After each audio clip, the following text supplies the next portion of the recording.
Halo semuanya, setiap hari bertambah anugerah Tuhan bagi kita semua, ya kan? Kami mengucap berterima kasih bagi Tuhan. Hari ini juga kita baca Ibrani pasal 10 mulai ayat 8 sampai 18 kita baca. Di atas ia berkata, korban dan persembahan, korban bakaran dan korban penghapus dosa tidak engkau kehendaki dan engkau tidak berkenan kepadanya, meskipun dipersembahkan menurut hukum Taurat. Dan kemudian katanya, sungguh aku datang untuk melakukan kehendakmu. Yang pertama ia hapuskan supaya menegakkan yang kedua. Dan karena kehendaknya inilah kita telah dikuduskan satu kali untuk selama-lamanya oleh persembahan tubuh Yesus Kristus. Selanjutnya, setiap imam melakukan tiap-tiap hari pelayarannya yang berulang-ulang, mempersembahkan korban yang sama sekali tidak dapat menghapuskan dosa. Tetapi ia, setelah mempersembahkan hanya satu korban saja karena dosa, ia duduk untuk selama-lamanya di sebelah kanan Allah. Dan sekarang ia hanya menantikan saatnya, di mana musuh-musuhnya akan menjadi tumpuan kakinya. Sebab oleh satu korban saja ia telah menyempurnakan untuk selama-lamanya mereka yang ia kuduskan. Dan tentang hal itu, Roh Kudus juga memberi kesaksian kepada kita. Sebab setelah ia berfirman, inilah perjanjian yang akan kuadakan dengan mereka sesudah waktu itu. Ia berfirman pula, aku akan menaruh hukumku di dalam hati mereka dan menuliskan dalam akal budi mereka. Dan aku tidak lagi mengingat dosa-dosa dan kesalahan mereka. Jadi apabila untuk semuanya itu ada pengampunan, tidak perlu lagi dipersembahkan korban karena dosa. Sampai 18 kita baca. Cerita-cerita yang kita baca ini adalah beberapa yang huruf kata yang tercetak di dalam kitab suci ini kan. Tetapi saat firman Tuhan ini masuk ke dalam hatiku, lalu mengubah hatiku menjadi cahaya, sebelumnya jadi gelap. Dan dengan ini Tuhan menciptakan dunia hati yang terbaik yang sebelumnya masih belum ada. Sampai sekarang jika saya berpikir hal itu sepertinya mimpi bagi saya. Apakah aku orang benar? Ya, Tuhanlah yang membenarkan aku, jadi aku orang dibenarkan.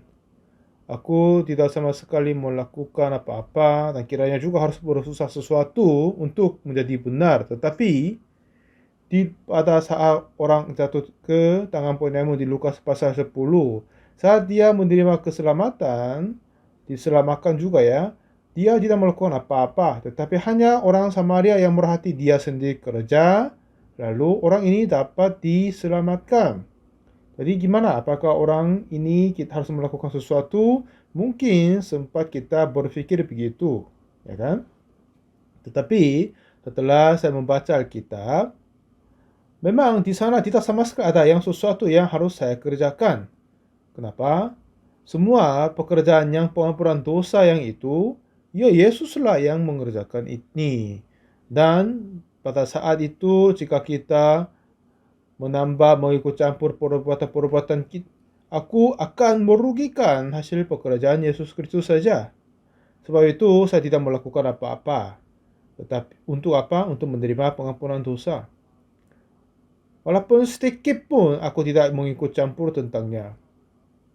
Tapi jika saya berbuat sesuatu untuk menerima pengampunan dosa, pasti sudah jauh berbeda dari perbuatan Yesus Kristus. Pasti itu ada masalahnya. Tapi saya sungguh tidak melakukan apa-apa untuk pengampunan dosaku, tapi semuanya laksanakan oleh Yesus sendiri. Roma pasal 3 ayat 23 bilang apa? Semua orang telah berbuat dosa, telah kehilangan kemuliaan Allah. Ayat 23 ini sesungguhnya kita semua orang-orang berdosa. Dan kita semua tidak ada yang beda. Kita semua sudah berdosa, tidak akan masuk ke kerajaan surga. Maksudnya kehilangan kemuliaan Allah. Tapi ayat 24 katanya sudah jauh berbeda. Dan oleh kasih karunia telah dibenarkan dengan cuma-cuma karena penebusan dalam Kristus Yesus. Di sini di ayat 24, tidak sama sekali yang kita berbuat, aku berbuat, tetapi hanya oleh penebusan dalam Kristus Yesus. Di sini ada apa yang pekerjaan dilaksanakan oleh orang nama Pak Oksu? Tidak kan? Sebab Yesus sendiri kerja semuanya dan kita telah dibenarkan dengan cuma-cuma karena penebusan dalam Yesus Kristus saja. Saya membaca terus menerus banyak kali, ratusan kali, lebihan kali. Sebab setelah saya membaca ribuan kali, puluhan ribuan kali, tetapi ini kata yang luar biasa. Apakah aku orang benar? Aku sungguh dikuduskan. Aku telah menerima kasih karunia Allah. Aku tidak melakukan apa-apa, tetapi ya, jika saya menceritakan hal ini, ya tidak akan berhenti semuanya. Tahun 2001 kami membuat panduan suara Gracias. Tahun 1995 ada seorang anak yang dari Amerika, Los Angeles, dia menerima pembaruan. Setelah itu banyak anak-anak muda mengikuti dia dan menerima pembaruan lagi. Sampai sekarang dia sudah menjadi dewasa dan sudah membuka bisnis di Los Angeles di Amerika. Dan terkadang telepon kepada saya, Pak Pendeta bilang, waktu itu saya merasa berbahagia sekali. Saya ingin mau balik waktu itu. Ini cerita yang terharu. Dulu dia pakai narkoba dan selalu main game dan selalu membawa pistol dan bergabung dengan geng dan tidak sama sekali ada yang bisa mencegah dia. Saat saya membawa dia dan ceritakan tentang Yesus Kristus, memberitakan Injil Yesus kepada dia, dan setelah dia yakin pengampunan dosa oleh darah Yesus, firman ini masuk ke dalam hatinya. Narkoba yang walaupun dia berusaha untuk mencegah tidak mau melakukan, tapi sudah berhenti. Semua yang jauh sudah berhenti. Lalu hidup baru dimulai oleh dia. Dan apa yang heran adalah satu firman Tuhan mulai masuk ke dalam hati orang. Setelah itu seseorang sudah mempunyai dan firman itu menciptakan hati dunia yang terbaru di dalamku. Itulah yang luar biasa. Setelah kami membuat panduan suara dan dengan begitu kami betapa melihat banyak anak-anak muda berada di dalam kegelapan. Dan ada banyak yang tinggal di bawah keluarga orang tuanya yang sudah bercerai. Dalam hati mereka ada banyak kesulitan. Mereka harus hidup dengan ayah tiri.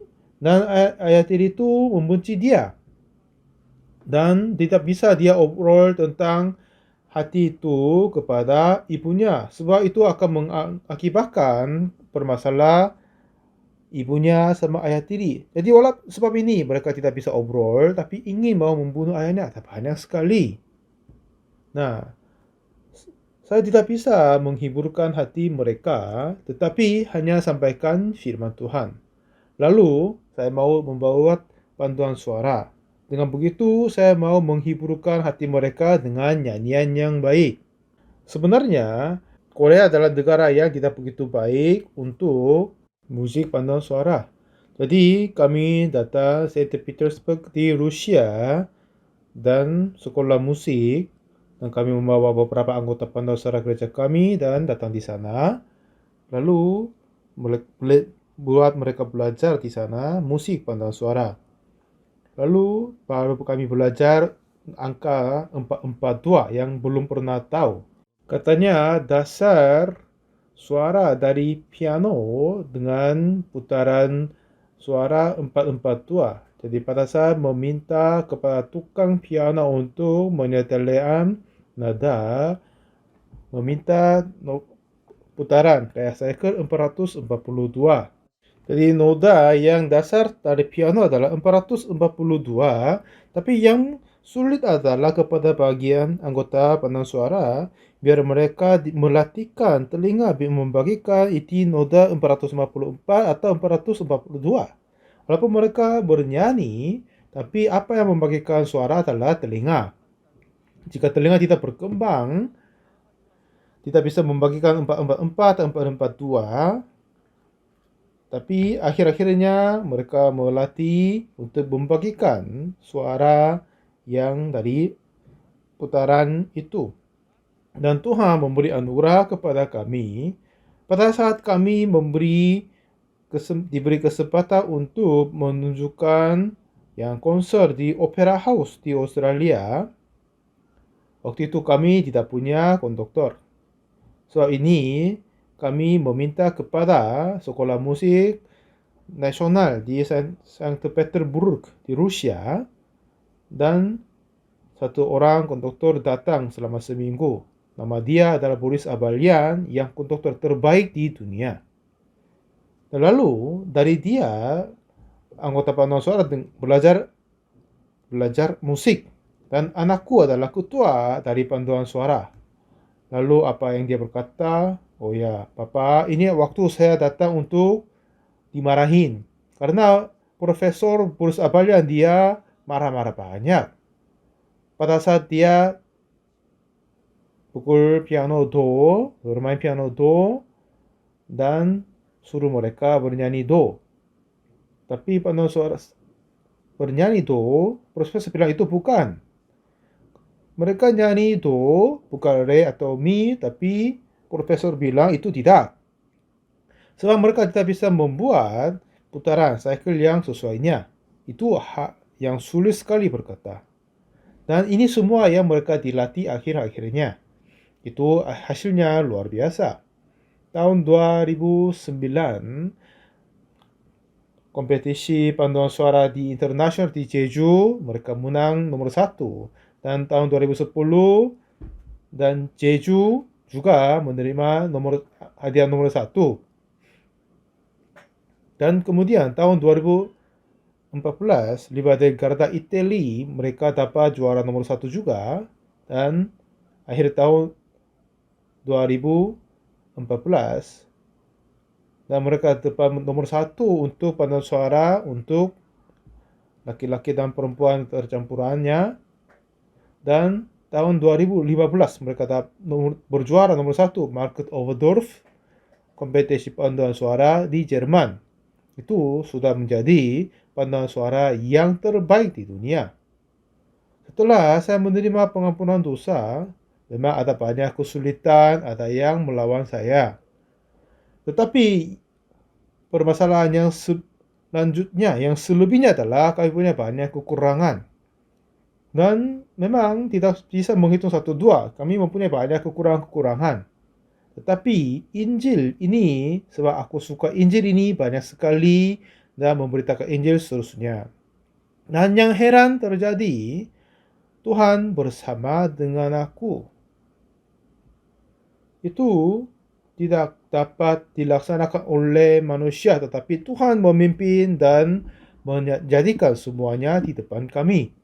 Bagaimana Tuhan bisa kerja di dalam hatiku? Sebab firman Tuhan masuk ke dalam hatiku. Saya terima firman Tuhan sebagai iman di dalam hatiku. Sebab hati saya sudah jauh berbeda dari firman Tuhan sebelumnya. Tetapi setelah firman Tuhan mulai masuk ke dalam hatiku, yang heran terjadi itu sangat-sangat luar biasa. Dan firman Tuhan itu melawan dan menang daripada daging aku yang jahat dan kotor. Aku bukan karena aku mempunyai baik hati atau mempunyai kesabaran yang baik, tetapi firman Tuhan yang menguasai dalam hatiku dan menang dari keinginan-keinginan daging. Setelah aku terima firman Tuhan dengan iman dalam hatiku. Dan beberapa tahun sebelumnya, paduan suara Gracias mengadakan Christmas Cantata di kota Jinju. Dan dari sana, desa Kabupaten Hapcheon sekitar 30 menit jarak jauhnya. Sebelumnya saya dijadwalkan inap di gereja di Jinju. Tetapi jemaat-jemaat di Hapcheon mereka meminta tolong, Pak Pendeta, silakan tolong datang di gereja kami di Kabupaten Hapcheon, dia berkata. Lalu setelah selesai konser Christmas Cantata, lalu saya mengemudi mobil sampai ke gereja di Hapcheon. Memang di Korea, jalan-jalan di desa daerah sudah menjadi baik-baik saja, jadi cepat tiba. Ini sudah menjadi jam tengah malam, lalu bertemu dengan saudara-saudari di gerejanya dan beribadah sementara. Setelah sampaikan firman Tuhan dan saya mau tidur. Setelah itu, seorang saudari datang dan dia berkata, sampai menangis dia terus berkata kepadaku bahwa, ya Pak Pendeta, aku tidak bisa tahan hidup ini. Ada apa? Saya tanya. Selama 23 tahun yang lalu, dia menikah sama suaminya. Dan selama awal 3 bulan itu, suami baik, tidak sama sekali mau minum alkohol. Tapi kemudian setelah 3 tahun, kemudian dia mulai meminum alkohol. Memang di Korea ada minum alkohol yang keras itu, yang alkohol yang cukup tinggi namanya soju. Dulu itu buat dalam alkohol di minuman itu sekitar 30% alkoholnya. Tapi orang ini habiskan 10 botol per hari. Jadi dia tidak sama sekali makan apa-apa, makanan yang lain, tetapi hanya minum alkohol yang soju itu saja sepanjang hari. Saat dia pulang, istrinya pulang dari kerja dan pulang ke rumah, dan pada saat dia mengambil botol-botol yang kosong, itu menyakiti hatinya. Kamar ini dan kamar mandi yang lain, di mana-mana botol yang kosong sudah berada. Itu menjadi menyedihkan hati banyak sekali. Lalu saudara ini tahan lama, akhirnya berkata, aku tidak bisa hidup bersama laki-laki ini, dia bilang. Walaupun saya mati, lebih baik saya mati daripada tinggal bersamanya. Lalu saya berkata, ya saudari jangan menangis. Tapi coba besok pagi bawalah suamimu ke sini. Dan besok pagi, 2 pagi-pagi, saudari ini membawa dengan suaminya. Setelah selesai 2 pagi-pagi, saya duduk bersama suaminya. Ternyata ia telah menuang 2 botol dan minum semuanya. Dan habiskan langsung. Lalu datang dengan berbau yang alkohol. Sebab alkohol itu, minuman soju adalah keras. Biasanya menggunakan cangkir yang kecil dan minum sedikit-sedikit saja. Tapi dia pakai mangkuk dan langsung habiskannya. Lalu saya membuka kitab dan sampaikan Ibrani 10 ayat 14 berkata, sebab oleh satu korban saja ia telah menyempurnakan untuk selama-lamanya mereka yang ia kuduskan. Lalu saya bacakan ini kepadanya. Nah, di sini ia waktunya Yesus Kristus, ia mengorbankan tubuhnya sendiri. Dengan begitu ia telah menguduskan kita dan kekudusan itu disempurnakan untuk selama-lamanya. Jadi lalu saya tanyakan kepada saudara itu, Bapak, kamu saudara, apakah Anda orang sempurna? Saya bilang. Tapi dia adalah pemabuk setiap hari selama 20 tahun kan? Bagaimanakah mungkin dia menjadi sempurna? Jika dia sudah habis minum alkohol, nggak bisa tahan dia. Dia lalu kejar sampai tempat kerja istrinya dan minta uang. Jadi itu menjadi malu sekali dan kepada pegawai-pegawai rekannya kan. Jadi dengan begitulah. Biasanya dia minum 10 botol, kalau banyak 14 botol per hari. Sepanjang hari dia mabuk. Dan bagaimanakah dia bisa katakan diri orang sempurna kan? Lalu, tapi saya tanya, apakah Anda orang sempurna? Katanya, oh tidak Pak Pendeta. Jadi itu menjadi tengkar sama dia, sama saya. Ya, saudara bilang Anda tidak sempurna karena selalu mabuk, minum terus, tidak kerja. Bagaimana? Aku menjadi sempurna, dia bilang. Tapi Ibrani 10 ayat 14. Inilah firman Tuhan. Ini bukan kata dari Oksupang. Ini bukan kata dari presiden atau menteri. Tapi inilah firman dari Tuhan. Jadi Tuhan di sini apa yang ia berkata, sebab oleh satu korban saja ia telah menyempurnakan untuk selama-lamanya mereka yang ia kuduskan. Yesus Kristus datang untuk menghapuskan semua dosa kita untuk selama-lamanya. Dengan ini dia mempersembahkan tubuhnya. Dengan begitu ia telah menguduskan kita dan menyempurnakan kita yang dikuduskan. Ini apa yang saya sampaikan kepadanya. Lalu saya tanya lagi, coba saudara baca ulang. Dan dia baca, sebab satu korban saja ia telah menyempurnakan untuk selama-lamanya mereka yang ia kuduskan. Dia baca begitu. Saya tanya, apakah Anda sempurna? Katanya, oh aku tidak, Pak Pendeta. Ya, dia minum alkohol seterusnya, selalu mabuk. Bagaimanakah mungkin dia menjadi orang sempurna, kan? Ya, aku bilang aku tidak sempurna. Saya bilang lagi, apa kata Alkitab kepadamu? Kata Tuhan, ya sudah disempurnakan. Menyempurnakan. Siapa yang benar? Firman Tuhan atau pikiranmu? Saya tanya. Oh ya, memang Alkitab adalah yang benar. Oke, benar. Kalau gitu, Tuhan berkata, ia menyempurnakan kamu. Kalau gitu, kamu disempurnakan enggak? Oh, aku tidak, dia bilang.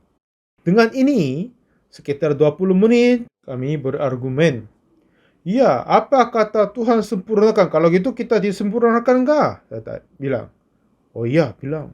Sudah sempurnakan. Jadi, kamu tidak sudah sempurna enggak? Katanya, aku tidak. Memang dia sendiri pemabuk setiap hari. Bagaimanakah mungkin dia menjadi sempurna? Bagaimanakah dia menjadi kudus? Katanya tidak sama sekali tidak.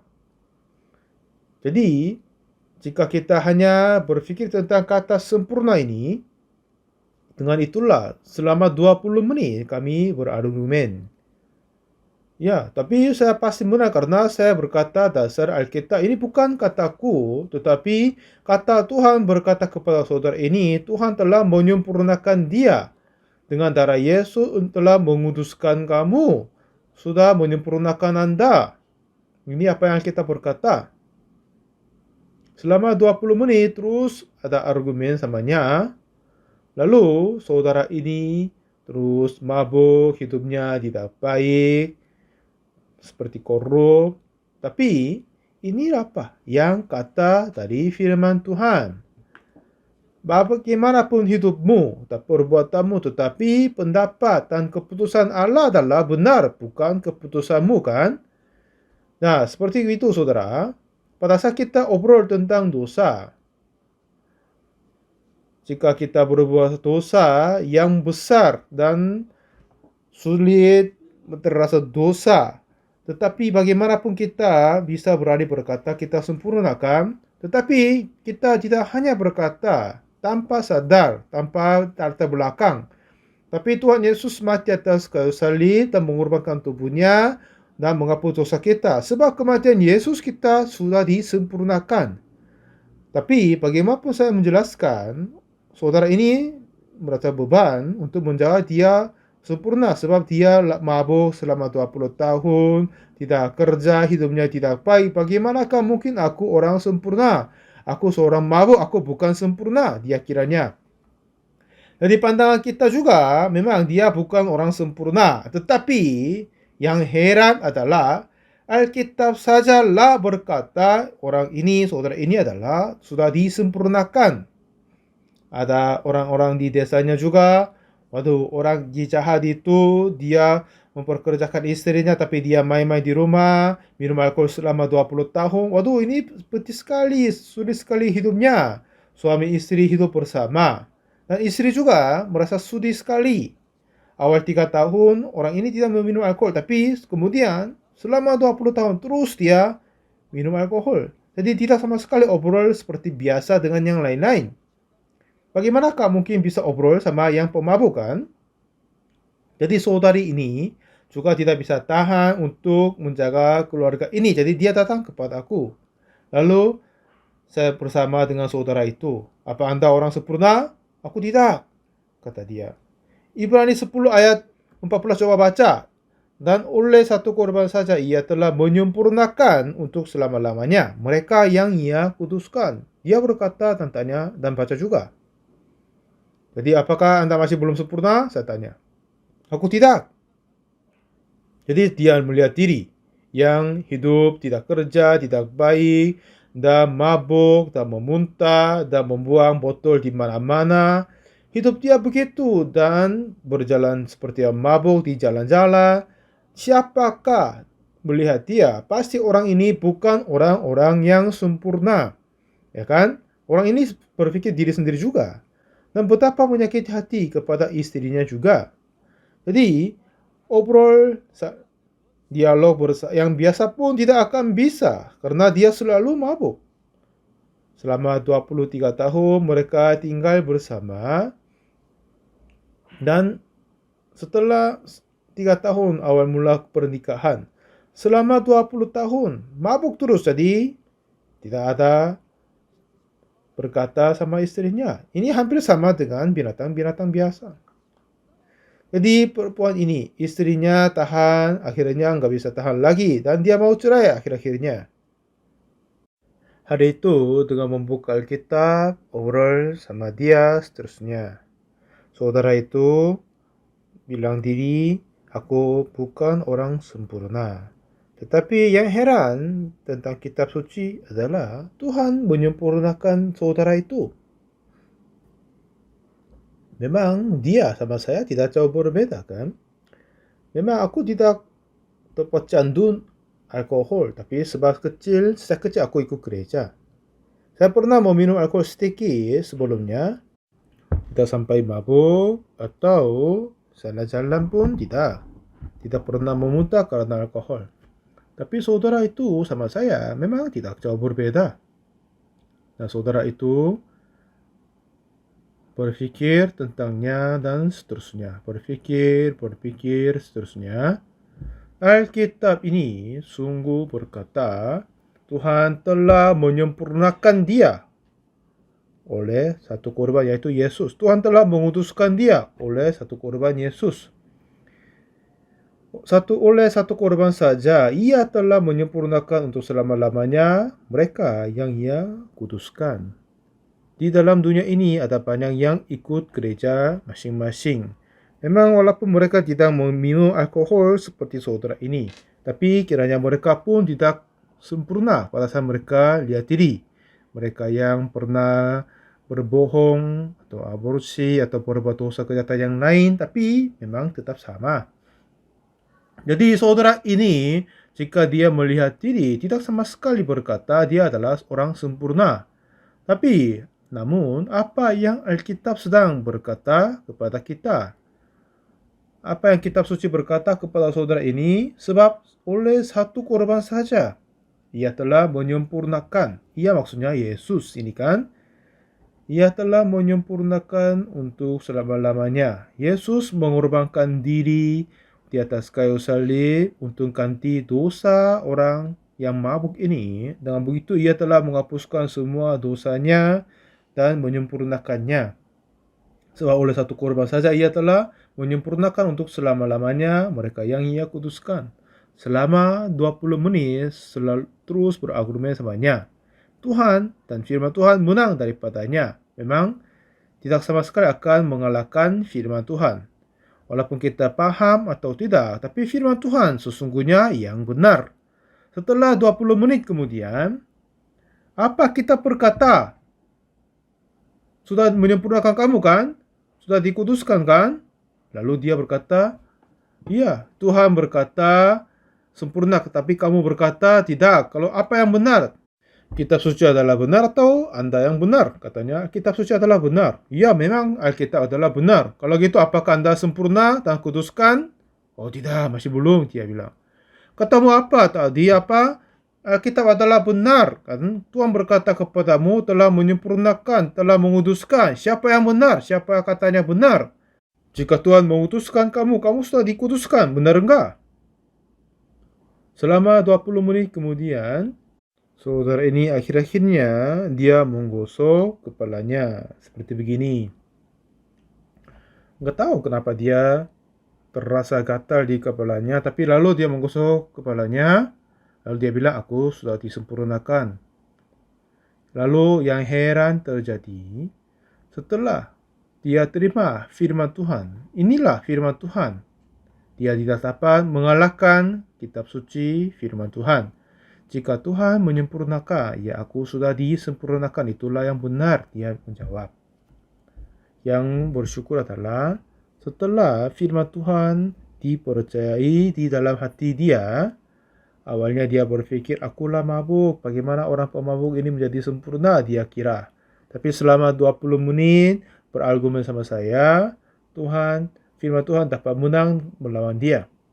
Lalu hal yang heran terjadi kepadanya. Mulai saat itu, seorang ini, ya seperti yang tadi saya berkata, selama 20 tahun, dia juga berusaha untuk tidak meminum alkohol lagi. Tetapi kapan saja dia berusaha berhenti meminum alkohol, dia merasa sulit sekali juga. Tetapi itu pun tidak akan berhasil. Tapi saat dia percaya, saat dia menerima firman Tuhan di dalam hatinya saja, dia mulai berpikir, oh iya, aku disempurnakan. Memang susah dimengerti, susah dipercaya, tapi aku sudah disempurnakan dan sudah dibenarkan. Ini apa yang kitab suci berkata. Setelah itu, pada saat terakhirnya, dia harus memutuskan apakah pikiranku benar atau firman Tuhan adalah benar. Ya, memang firman Tuhan adalah benar dan harus mempercayai itu. Akhir-akhirnya, walaupun aku adalah seorang pemabuk, akulah orang-orang jahat dan kotor, tetapi lebih daripada itu semuanya, jika Tuhan membenarkan aku, ya Tuhan, aku sudah dibenarkan. Jika Tuhan menguduskan, aku telah dikuduskan. Itulah bagaimana dia percaya. Kemudian, apa yang terjadi adalah yang heran. Sebelumnya, jika dia tidak meminum alkohol, dia bisa tahan sehari-hari. Tetapi setelah firman Tuhan masuk ke dalam hatinya, dia tidak lagi mempunyai keinginan minum alkohol. Ini tidak akan mungkin jadi, tapi sudah terjadi. Dan setelah hari kemudian, dia tidak bisa meminum alkohol lagi. Biasanya setelah dia bangun dari ketiduran, membuka kulkas dan meminum 2 botol alkohol dulu. Dengan begitu, dia memulai sehari-hari dan selama 20 tahun terakhirnya ini. Tetapi sudah hilang semua keinginan minum alkohol. Dulu ingatan-ingatan jika minum merasa senang itu pun sudah habis semua. Bagaimana Tuhan memutuskan dia. Pada saat kita berusaha tidak berdosa atau hidup kudus, itu tidak berarti tidak berguna. Tetapi saat kita menerima firman Tuhan di dalam hati kita, firman Tuhan itu sendiri akan memimpin hidup kita, hati kita. Jadi masalahnya apa? Jika kita berusaha hidup dengan baik-baik dan Tuhan Yesus membuat kita hidup dengan baik-baik.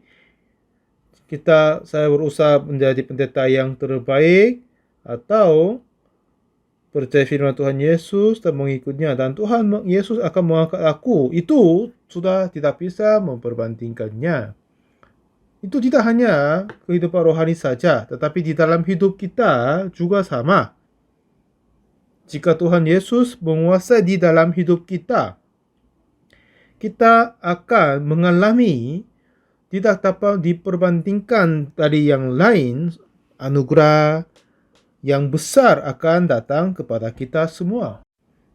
Tuhan sudah mengerjakan seperti hal ini banyak sekali. Tadi yang saudara yang suka mabuk itu, setelah dia percaya firman Tuhan, saya suruh dia masuk ke sekolah misionaris. Setelah lulus, dia menjadi penginjil yang terbaik. Memang dia sedang melayani gereja tidak begitu besar, tapi dia melayani di tempatnya, dia merasa berbahagia. Ya, ini orangnya. Ya, ini orangnya tampan kan? Ya, jika saya melihat dia, seperti mimpi dia. Nama dia adalah Shim Hong Sop. Tunggu, dia orang-orang yang tampan, sifatnya baik juga. Kenapa dia menjadi hamba dari pemabuk alkohol, nggak tahu. Tapi sekarang hubungan suami istri menjadi baik sekali. Ini semua yang pekerjaan Tuhan Yesus kepada kita. Walaupun tidak dapat dilihat, tapi kita semua berusaha untuk menyelesaikan semua masalah kita dengan pengusahaan diri. Tetapi Tuhan Yesus ingin masuk ke dalam kita dan mau kerja. Untuk ini, Apa yang paling penting adalah untuk menerima pengampunan dosa. Ini tidak terjadi oleh pengusahaan kita, tetapi Yesuslah harus memimpin kita. Dan apa yang kita kerjakan adalah percaya Dia aja. Kita melihat diri. Memang orang-orang berdosa dan pemabuk, berbuat dosa dan kejahatan. Jika Tuhan membenarkan kita, jadi kita sudah dibenarkan. Inilah hal-hal yang merasa bersyukur sekali. Kadang ya saya menemukan diri sambil membaca Alkitab, siapakah aku? Kenapa aku menjadi orang kudus? Aku dulu adalah seorang yang jahat sekali. Tetapi sekarang sudah pada waktu berlalu. Tahun depan sudah menjadi tahun ke-60 tahun ya saya menerima keselamatan Tuhan dan dilahirkan kembali. Selama 60 tahun kemarin, waktu saya masih ada di sekolah misionaris, pas pelayanan di Apkoktong, Jangpali, di tentara sama kota Kimcheon, banyak hal yang terjadi. Tetapi semuanya sudah dibantu oleh Yesus Kristus. Semua masalah ditangani oleh Yesus. Kali ini juga saya mengunjungi 4 negara di Afrika, Ghana, Togo, Benin, dan Kenya. Lalu bertemu dengan banyak hamba-hamba Tuhan dan pimpinan-pimpinan Kristen, dan mereka semua berbahagia. Injil ini dapat diberitakan di seluruh dunia. Saya mengucap berterima kasih banyak. Aku ini bukan orang yang bisa lagi melakukan hal ini. Seperti yang saudara yang tadi, dia berusaha banyak sekali untuk berhenti meminum alkohol, tapi gagal 1 kali, 2, 3 kali, terus dia mencoba dan gagal terusnya. Lalu jika dia merencanakan, berusaha mencegah meminum alkohol, itu menjadi stres banget kepadanya. Akhirnya dia kalah dari minum alkohol dan menjadi hidup sepertinya. Lalu dia percaya firman Tuhan Yesus. Oleh 1 korban saja, ia telah menyempurnakan untuk selama-lamanya mereka yang ia kuduskan. Nah, saudara ini terus berkata, aku bukan orang sempurna, aku bukan orang kudus, akulah pemabuk, aku tidak berguna, aku tidak akan berhasil. Walaupun saya berusaha tidak akan mungkin jadi. Terus dia berpikir. Dia sudah mencoba banyak sekali untuk tidak meminum alkohol. Tapi semua terus gagal. Akhirnya untuk mempunyai pikiran untuk tidak meminum alkohol pun menjadi stres banget kepadanya. Dan kiranya dia, mungkin itu mustahil dia tidak meminum alkohol kehidupannya. Saya tidak sama sekali berkata kepadanya, jangan minum. Tetapi buka firman Tuhan dan suruh dia percaya ini aja. Kitab suci berkata, oleh 1 korban saja, ia telah menyempurnakan untuk selama-lamanya. Ini apa yang saya sampaikan. Ya, jika Tuhan berkata sempurnakan, sudah disempurnakan. Siapa yang benar pikiranmu adalah firman Tuhan. Oh ya, firman Tuhan adalah benar. Jika Tuhan membenarkan, sungguh kita dibenarkan enggak? Oh ya, dia berkata, oh tidak, mungkin masih belum, dia berkata. Jadi selama 20 menit, hanya kata sempurna ini kami berargumen dengannya. Tapi kenapa aku menang adalah saya berkata dasar firman Tuhan. Alkitab sudah menang daripada semuanya. Akhir-akhirnya, saudara ini berkata, aku sudah disempurnakan. Dia percaya begitu. Ya, walaupun dia mabuk meminum alkohol, tetapi dia sudah disempurnakan. Lalu, memang dia tidak begitu, ya aku sempurna, tidak begitu senang sukacita gitu. Akhir-akhirnya dia menyerahkan diri, ya Pak Pendeta, kalau begitu aku sudah disempurnakan. Tetapi akhirnya dia percaya firman ini, bahwa dia sudah disempurnakan. Lalu, kenapa? Inilah tertulis dalam kitab suci. Dan permasalahan yang terbesar di dalam kehidupan rohani kita adalah keberbedaan pendapat kita sama firman Tuhan. Banyak tempat di dalam Alkitab Tuhan berkata, aku tidak mengingat dosamu karena sudah menghapuskannya. Tapi iblis sudah menguasainya. Bilang apa? Semua orang telah berbuat dosa dan kehilangan kemuliaan Allah. Ayat 23, memang kita kelihatannya orang berdosa. Tapi ayat 24, kita sudah dibenarkan oleh penebusan Yesus Kristus. Heran kan? Semua orang di ikut gereja tahu ayat 23. Tetapi ayat 24 jarang yang tahu. Nggak tahu mereka. Betapa herannya ini. Satu ketika, waktu saya datang di Ethiopia, saya dapat telepon dari seorang rektor. Katanya, Pak Pendeta, kau ada di tempat yang jauh sekitar 13 jam dari tempat Anda sedang berada. Saya mau menuju kepadamu untuk ketemu Anda. Apakah Anda waktu untuk ketemu saya? Sebab aku adalah seorang rektor, sibuk sekali, jadi susah menyediakan waktu. Jika Anda sediakan waktu, saya akan berangkat dan ketemu Anda. Ya, jika dia datang akan ketemu dia kan. Lalu selama 13 jam dia mengemudi mobil dan datang ketemu saya. Lalu mulai obrol sama saya dan cerita yang sama aja. Pak Rektor, apakah Anda orang benar? Orang kudus? Kata dia tidak. Lalu saya mulai cerita lagi. Coba buka, baca Roma 3 ayat 23. Semua orang telah berbuat dosa dan telah kehilangan kemuliaan Allah. Dan suruh dia baca ayat 24. Dan dia baca lagi. Dan kata apa? Aku tanya. Dia menjawab, iya, jika kita berdoa sesungguh akan dibenarkan. Dialah seorang rektor di universitas. Saya bilang, coba baca ulang Pak Rektor. Oh, mungkin tidak berdoa atau berusaha mungkin dibenarkan, dia jawab. Tapi Alkitab ini tidak akan dibenarkan oleh pengusahaan kita, pekerjaan kita, atau semangat kita, atau kebaikan kita. Tetapi hanya oleh Kristus Yesus saja. Untuk kita dibenarkan, perbuatan kita itu tidak berarti, tidak berguna.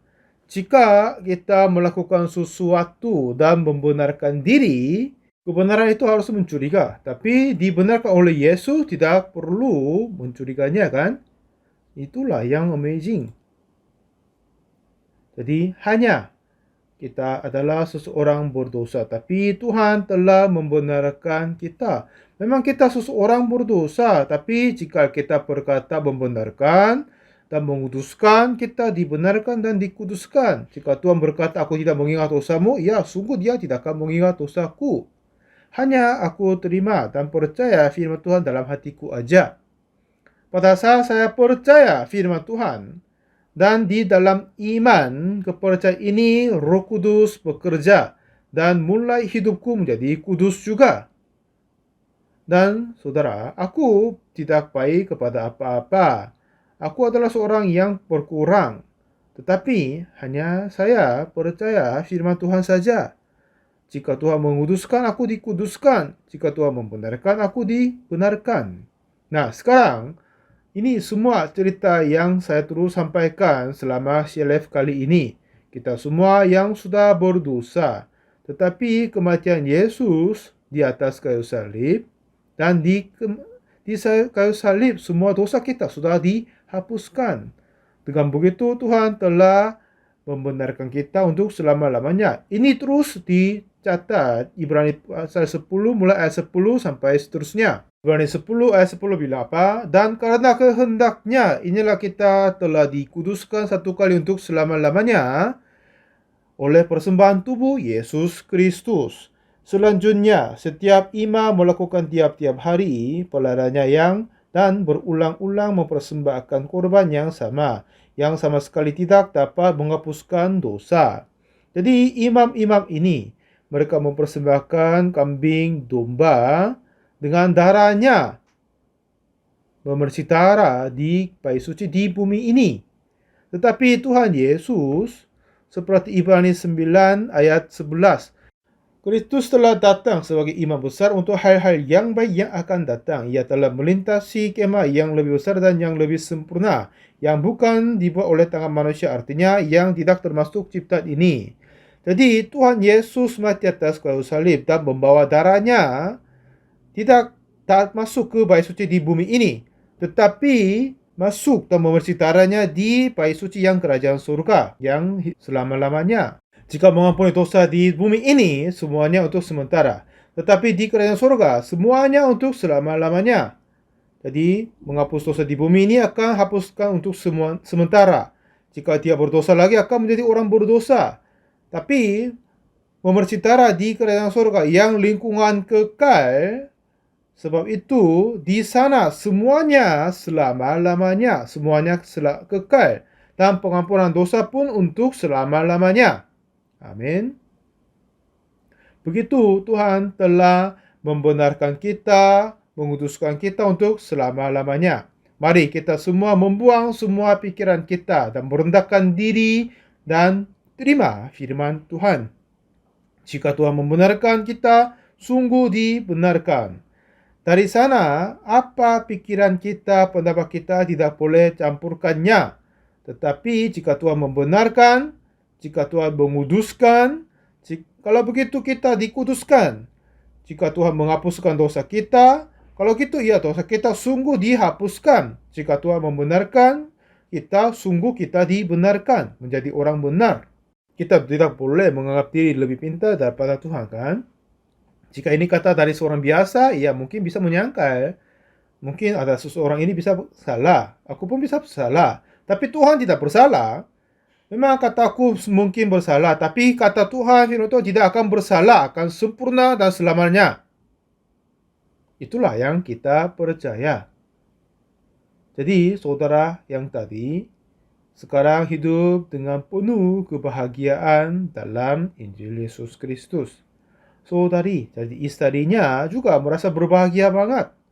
Dia hidup seperti mimpi, dia sering berkata, dan suami istri menjadi hubungan yang baik sekali. Sampai atau mempunyai hati yang cemburu juga ya. Kelihatannya baik sekali. Kenapa hal ini mungkin terjadi?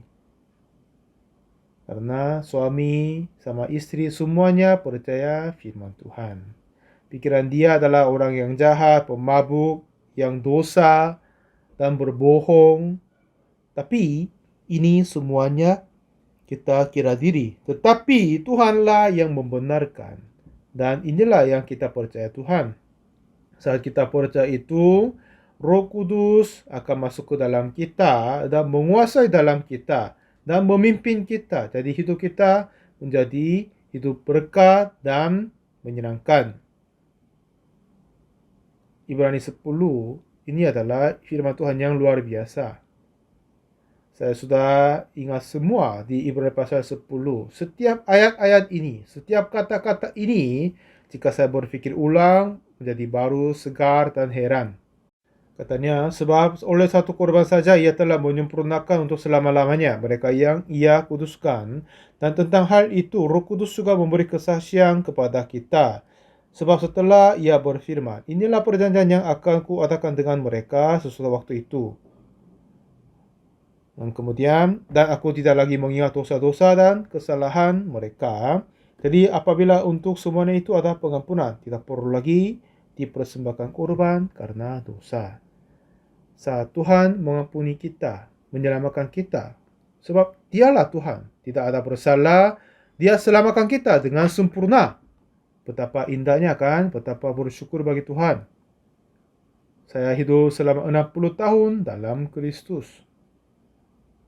Selama 60 tahun yang terakhir ini, saya pernah berbuat salah dan mengarahkan arah yang berbeda, tetapi Tuhan tidak sama sekali berbohong, berjahat kepadaku. Akhirnya saya bisa sempat berdiri di depan mimbar. Ini semuanya anugerah Tuhan. Mari kita semua percaya Tuhan dengan hati yang rendah. Walaupun firman Tuhan tidak cocok dengan pikiranmu, seperti yang saudara yang tadi. Walaupun dia orang yang jahat, berdosa, tapi saat dia percaya dia sudah disempurnakan, firman Tuhan mulai kerja di dalamnya. Mari kita berdoa.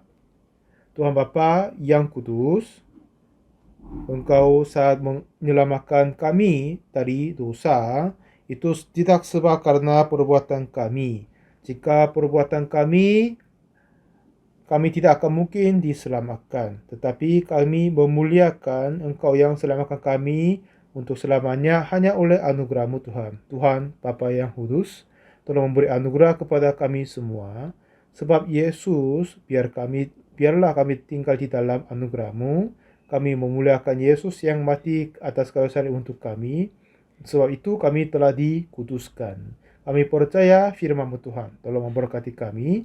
Dalam nama Tuhan Yesus Kristus kami berdoa. Amin.